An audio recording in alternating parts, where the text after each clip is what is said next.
মোতালেবের কথা মনে আছে? ২০ বছর আগের ঘটনা।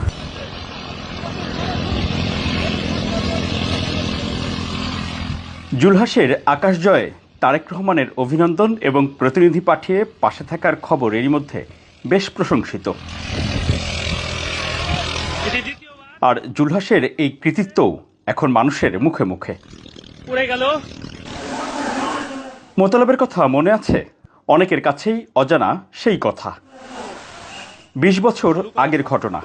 ময়মনসিংহের ভালুকার মোতালেব হোসেনের বাড়িতে হঠাৎ হাজির হন বিএনপির তখনকার সিনিয়র যুগ্ম মহাসচিব তারেক রহমান।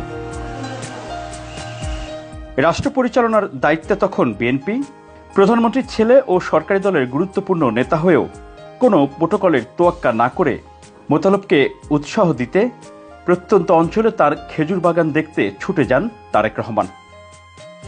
রাজনীতিটা কিসের জন্য? রাজনীতিটা তো এই ধরনের মানুষকে নিয়ে বা মানুষকে নিয়ে, তো মানুষের যেটা উপকারে লাগবে, দেশের যেটা কাজে লাগবে, এরকম বিষয় নিয়েই রাজনীতি।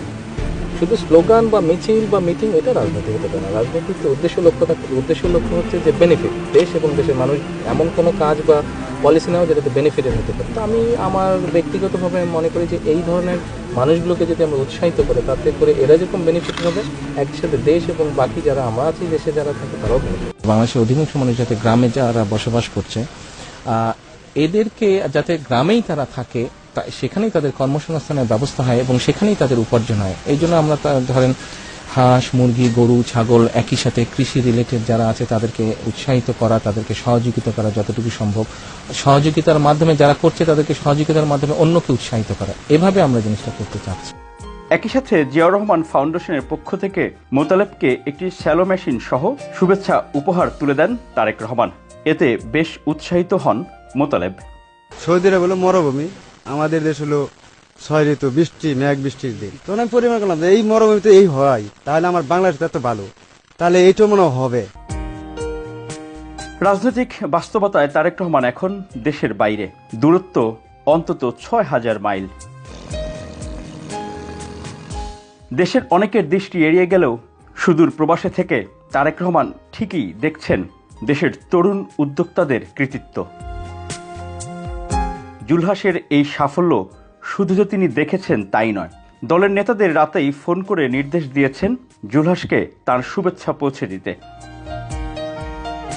সকালেই মানিকগঞ্জের শিবালয় উপজেলার যমুনা পাড়ে যান বিএনপির প্রতিনিধি দল। জুলহাসের কাছে পৌঁছে দেন তারেক রহমানের শুভেচ্ছা ও আর্থিক অনুদান। সুদূর প্রবাসে থাকা আমাদের প্রিয় নেতা বিএনপি অ্যাক্টিং চেয়ারম্যান জনাব তারেক রহমান ওনার দৃষ্টিগোচর হয়। উনি সঙ্গে সঙ্গে আমাকে জানিয়েছেন, আমাকে ওনার খোঁজ খবর নিতে বলেছেন জুলহাসের। আমি জুলহাসের খোঁজ নিয়েছি গত রাতে। উনি আমাদের ফজরের সময় যখন সেহরি হয় তখন আবারও মেসেজ করিয়েছে যে তুমি সশরীরে ওখানে যাও। আমি তারই পরিপ্রেক্ষিতেই আজকে জুলহাসের বাসভবনে, জুলহাসের এলাকায় আমি আসি এবং জুলহাসকে উৎসাহ দেই। জনাব তারেক রহমান ওনাকে নিয়ে কি রকম চিন্তা করছে সেগুলো জানাই এবং বলেছি ও যেন আরো এগিয়ে যায়। এবং জুলহাসের একটি স্বপ্ন, সে কখনো প্লেনে ওঠেনি অথচ প্লেন আবিষ্কার করে ফেলছে। আমরা জুলহাসকে প্লেনে উঠাবো সেটা আশ্বস্ত করেছি এবং যৎসামান্য হেল্প করতে এসেছি, সে হেল্প ওনাকে দিয়েছি।